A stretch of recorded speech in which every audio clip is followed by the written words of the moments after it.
Okay, well, let's see how long has it been since I did my Season 5 review of ToyBonnie.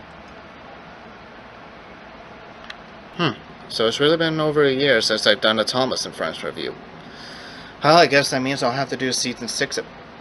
No, wait a minute, there's another Thomas-related thing that happens after Season 5. What was it again? Oh, right, Thomas and the Magic Railroad. But that movie sometimes has mixed reviews when it comes to Thomas fans. If only there was someone out there that could help me out with the review. I can help you out.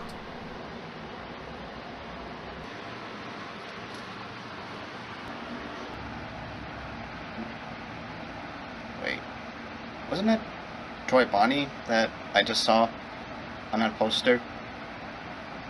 Or maybe I'm drinking too much cocoa. No, you haven't. I'm down here, silly. Hello there. Yeah, ToyBonnie, is that you? Yup, you guessed it. It's me.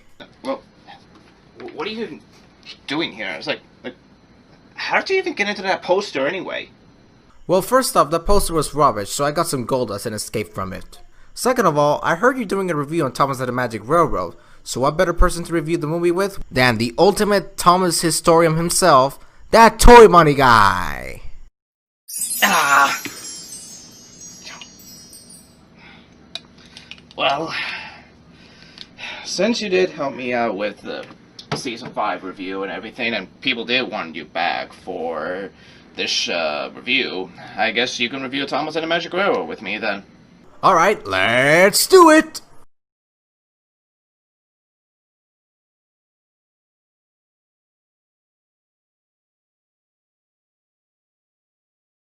So as many of you have already known by this point, Thomas and Friends, as well as the Railway series, were becoming so well known and loved by many children across the globe, most notably in places like England, America, and Japan. But still, with 5 seasons, a fairly successful spin-off show in America, Shiny Time Station, and a ton of merchandise from the show, it was only a matter of time for Brit and the company to try their hands into bringing the Blue Tank engine onto the big screen. But Brit also wanted to bring Shiny Time Station into the movie as well, seeing as how, at the time, that was one of the only ways for Americans to see Thomas, and that the show itself was also as successful as Thomas and Friends at the time. The story of the film begins in late 1995, when Britt Allcroft received a phone call from the vice chairman of Paramount Pictures at the time, Barry London, asking if he could meet her in person. After meeting with London, Britt signed a contract on February 27, 1996 to begin writing the script for a full-length Thomas film with a working title of Thomas and the Rainbow Railway. So now all Britt needed to find were some locations for the film.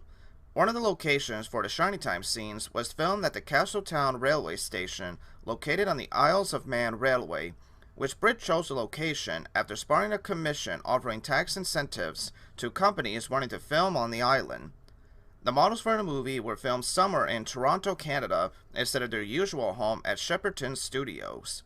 With the location in place, as well as having an idea for the plot of the film was sent into production.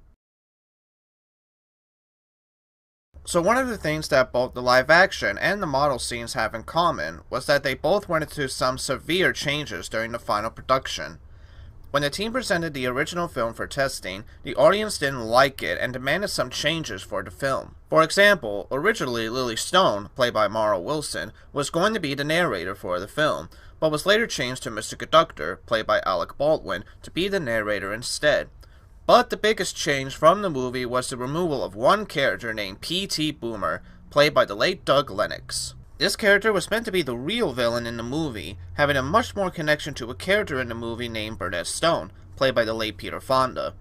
His character was intended to be a rival for Burnett, as he was also in love with Burnett's wife, Tasha.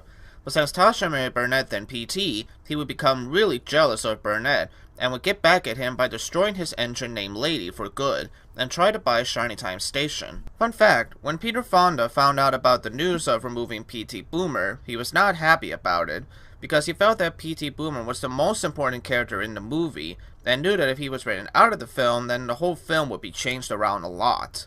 Anyway, the only other little change that happened in the film was that a character named Junior was supposed to be English, but when actor Michael E. Rogers got the role, he was changed from English to Scottish.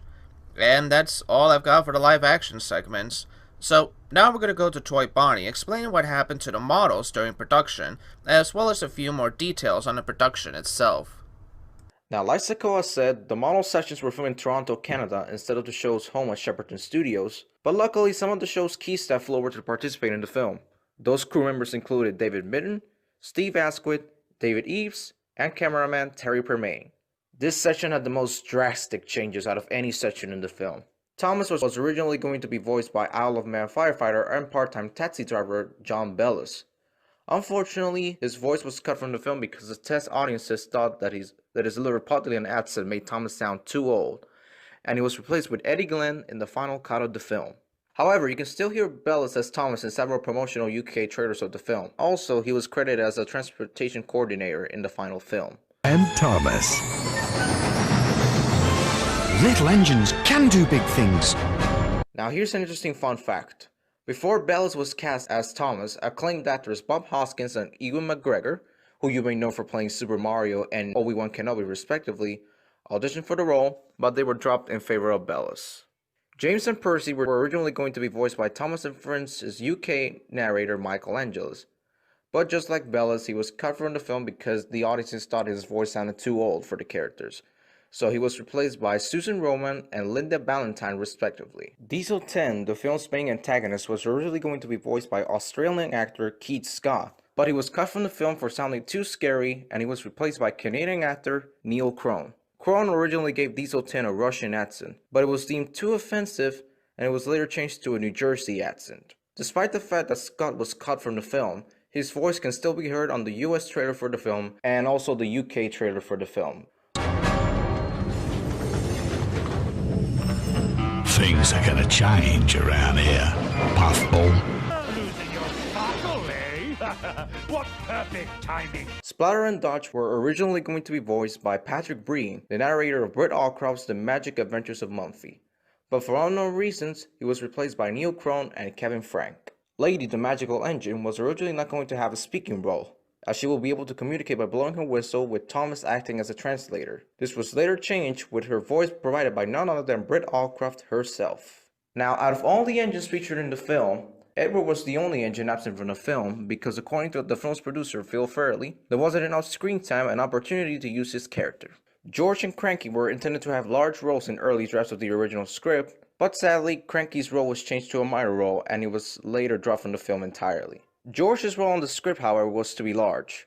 He was originally going to be one of Diesel 10's henchmen, helping him destroy the magic buffers, and as a reward he would be able to turn the turntable in Titmich's into a roller ring. But at an unknown point in the film, George betrays Diesel 10 and he rejoins the steam engine's side. Now, Cranky's role was that he was going to drop crates on Diesel 10 for comedic purposes, but it was later changed to Diesel 10 get buried up in coal. Despite the fact that Cranky's role was cut from the film along with George, Cranky's model was brought to Canada, and it can be seen in the scene where Diesel 10 leaps Snafford yards after hearing Thomas and Percy's conversation. Now, as for the Magic Railroad itself, it was brought to life using models, CGI, and watercolor matted paintings. Now, onto the case of dropped elements from the TV series. The most famous of these was the 4 songs from the TV series were planned to be used in the film, those songs being Thomas's Anthem, The Island Song, Night Train, and Really Useful Engine. The latter song was the only one that ended up being used in the final cut of the film, while the others were sadly dropped from the film entirely. The 1999 US teaser poster had composer John Barry signed as the film's composer, but unfortunately due to scheduling conflicts, he left the project and composer Humming Man took his place as the film's composer, much to Allcroft's satisfaction. So with all that said, production of the film wrapped up on December 17th, 1999, and just a few months later, in March of 2000, the official website for the movie was launched by the Britt Allcroft Company. During post-production of the film, there was a company that had gained interest on buying the Thomas franchise, and that company was HIT Entertainment. HIT offered the Britt Allcroft Company close to £220 million to acquire the rights to the franchise. And in addition, there were rumors swirling that the production of the show will move to Toronto instead of the show's original home in London, but Britt and the board kindly turned down the offer, stating that Thomas will remain a cultural British icon. In June of 2000, Britt Allcroft and editor Ron Wiseman completed the film's final cut at a cost of approximately £13 million, making that $19 million in today's money. So with the movie finished, Thomas and the Magic Railroad steamed into UK theaters on July 14th, 2000 in over 300 cinemas, and later steamed into US and Canadian theaters on July 26, 2000. Now, before we start this review, I just want to say for myself that no matter what rating I end up giving this movie, I will always love this movie no matter what. Because, like I said, this was my first Thomas and my first ever movie as a kid, and there's still a few things from this movie that holds up very well. But that doesn't mean I'll be holding back and also covering some problems that the movie has, and trust me, there are a lot of faults with this movie. So let's start with a little summary of this movie and then talk about some things that the movie does right. So the plot of this movie is that Sir Topham Hatt is going on a holiday trip and he's leaving Mr. C from Shiny Time Station in charge of the place, because I guess the other station masters are too busy to look after any of the engines. Anyway, just then a diesel named Diesel 10 returns to the island to find a lost engine named Lady and destroy her so he can run the railway himself. So one thing I like about the movie is that it actually does feel like a proper movie. There's some conflict with the mystery and a resolution at the end. It really does feel like the type of story that belongs in a movie, especially a movie based on a TV show. I also like how the story flows really nicely. There was never a moment in the movie where I felt it either dragged on or felt a bit rushed. It was really nicely put together, and considering how much they had to scrap the original version to the version we have today, it still flows really nicely for a theatrical movie. So I give props to the editors and Brit for making sure the story flows at a nice pace. Another thing about the movie that I do like is the soundtrack. The soundtrack really helps set the tone of each of the scenes in the movie, especially the chase scene, which is one of my favorite scenes in the movie as a whole. The songs that were a part of the movie were also pretty good as well. I love the shortened version of Really Useful Engine, the Shiny Time Station song was nice, and I do love I Know How the Moon Must Feel. Each of the soundtrack is really good, and is easily one of my favorite soundtracks to a movie as a whole. Now, before we get into my problems with the movie, let's see what ToyBonnie likes about the movie. Well, as a kid, I will rewatch this film over and over again because of how great the scenes look. Now, overall, the sets look great on Sodor, and I also love the look of Shining Time Station, Muffle Mountain, and the Magic Railroad. Now that I've gotten older, my favorite scene is the one where Mr. Conductor imitates Sir Topham Hatt, and Sir Topham Hatt on the poster didn't took very kindly to his imitation. Oh, and by the way, I thought that was a kid's movie. Why are you pointing the middle finger at the screen, Mr. Conductor?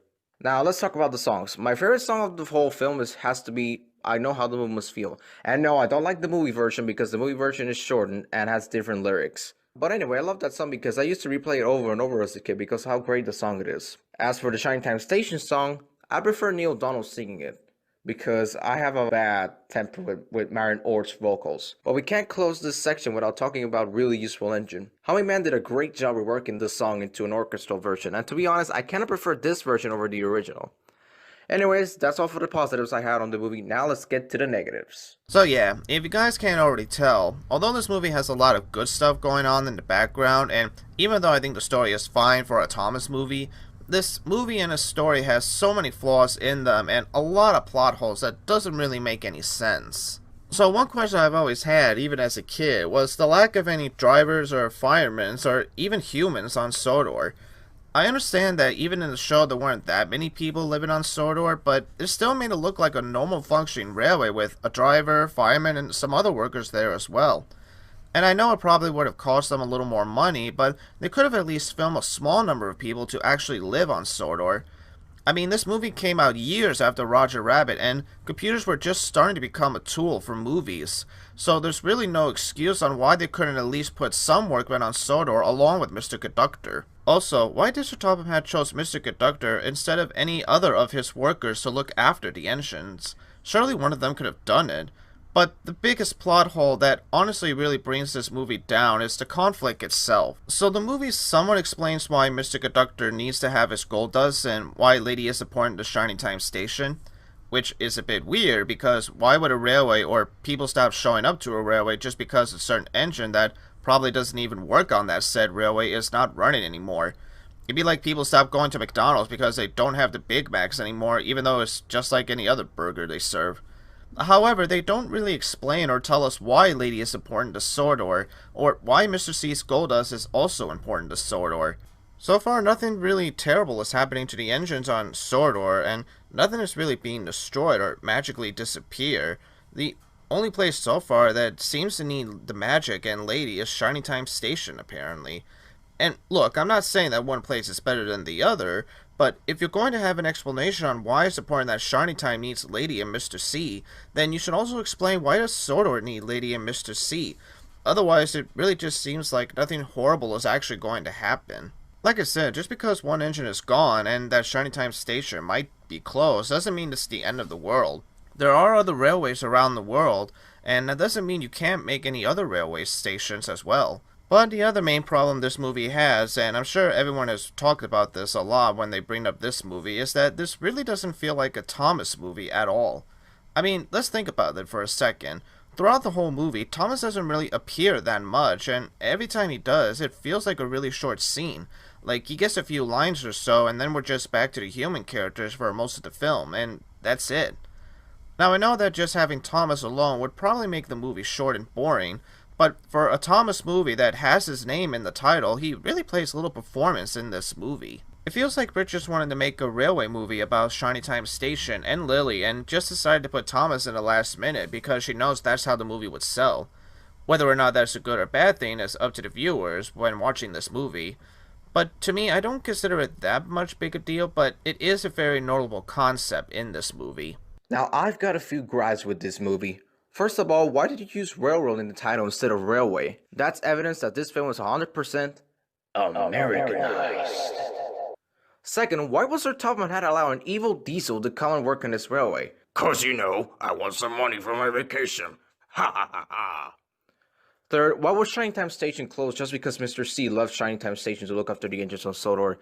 That makes literally zero sense. Fourth, Titmus Chess is under construction because there's no reason. There's no reason as to why Titmus Chess has a giant hole in the wall being rebuilt. Fifth, and most importantly, and this is the most saddest one of them all, this is Thomas's first movie and he plays the role as a supporting character instead of the main protagonist.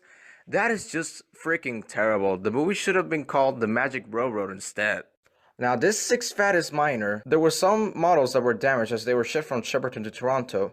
So that explains why Gordon's cylinder is broken in one of the scenes. And finally, Diesel Tail wants to destroy Lady because there's no reason. There's no reason given as to why this evil Diesel wants to destroy this lost engine. Is it because he wants to feel important or something? Or does he want to be rich or something? I don't know. This movie's too confusing for my taste. But overall, this movie has a very confusing plot that gives us nothing but one big mess. And it feels like you're watching a straight-to-video movie. Well, like I said in the beginning, I still enjoyed this movie enough for what it is. This movie is still fine and watchable enough as when I was a kid. But if I'm being honest, the problems this movie has are still there, and it does hurt it as both a normal movie and a Thomas movie. As a movie by itself, there are tons of plot holes that don't add up, confusing conflict, and really the movie just feels incomplete. As a Thomas movie, it also has the problems of Thomas not being in the movie that much, and again, it doesn't explain the terrible consequences that'll happen to Sordor if Lady is gone. Now, I thought long and hard on what would be the right rating to give to this movie, considering how much the pros outweigh the cons, and I think it's fair for me to give this movie a 5 out of 10, a meh movie. Now, like I said, even with this rating, it doesn't mean I hate this movie or think it's the worst movie out there, far from it. But looking at it from a critical point of view and a Thomas critic point of view, it has a lot of problems. But hey, if people still enjoy the movie, then that's great, and continue to enjoy the movie, as I will continue to watch and enjoy the movie for what it is as well. Considering the amount of problems and unanswerable questions this movie has, I do not think this is a very bad movie as people say it is. Trust me, there is another film I'd rather not watch after I had such a terrible experience watching it in the cinemas back when it came out. Frozen. Sorry, I had to get that out. So like Sakoa said, the good outweighs the bad when it comes to this film. So out of my dear honesty and love for this film, I'm going to go ahead and give this movie a middle-of-the-road, weak rating. Again, this movie does have its flaws, but it doesn't mean that this is a bad movie. I will still watch this film whenever I feel like watching it. After the release, the movie was a box office bomb, grossing at about $19.7 million. Compared to how much the movie was actually spent with the $19 million, yeah, it really didn't pay off well in the end. Even in Britain, when the movie was shown during the second week, the film only made £170,000, which roughly translates to about $215,000 in US. Critics for this movie, for the most part, were ranged from mixed to negative. One critic by the name of Neil Middow of Common Sense rated the film 3 out of 5 stars, stating that the film will please the regular Thomas fans, but the plot might confuse the kids. While the late famous critic Roger Ebert from the Chicago Sun-Times gave the film 1 out of 4 stars, stating that the fact the film made to theaters is mind-blowing because the production just screams straight to video than theatrical movie. Kids who like the books and the show might like this movie, but for the others they would not like it that much. Britt and her team even had plans to make a sequel for the film, but due to the poor box office and critical claims, they decided to scrap the film altogether. And that's really about it for the... That's not the end. This movie had an important role in the future of the TV series. What do you mean by that? Due to the film's critical reception and box office failure, Britt Allcroft made the difficult decision to step down as the chairman of the Britt Allcroft Company. This decision was made because she was constantly removed from the creative side of Thomas, which she so sorely loved. When Britt Allcroft stepped down, her company went a major reorganization and renamed itself Ghislaine Entertainment. With all that said and done, production on season 6 started in late 2001. But unfortunately, Britt Allcroft was no longer a producer nor a writer on the show, but she did serve as an executive producer for the first time since season 2 in 1986. And it was during season 6 airing that Hayden Entertainment tried to acquire Thomas from Ghislaine, and this time they succeeded, buying the brand for approximately £140 million. So now you see the important role this movie played in the future of the TV series, Sec? Yes, I do. So I guess, in a way, this movie has far more to do with the show than some people might have thought. Sometimes it makes you wonder, what would have happened if the movie never exists, and how would the show be without it? I wonder if that direction will help or hurt the show in any way, shape, or form. Well, you have to find out, but I'll still help you. But unfortunately, I'll not be back for the next season. So that about does it for the Thomas and the Magic Railroad review. I want to thank each and every one of you for clicking on the video and hearing me and ToyBonnie give it our thoughts on the movie.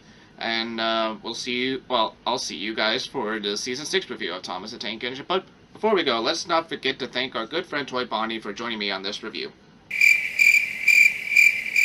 I said, let's not forget to thank ToyBonnie for joining me on this review. I just realized, why do I keep changing shirts during this review? And I'm pretty sure this is not the same shorts I've been wearing too. Hey Zeki, down here dude. See you in season 7.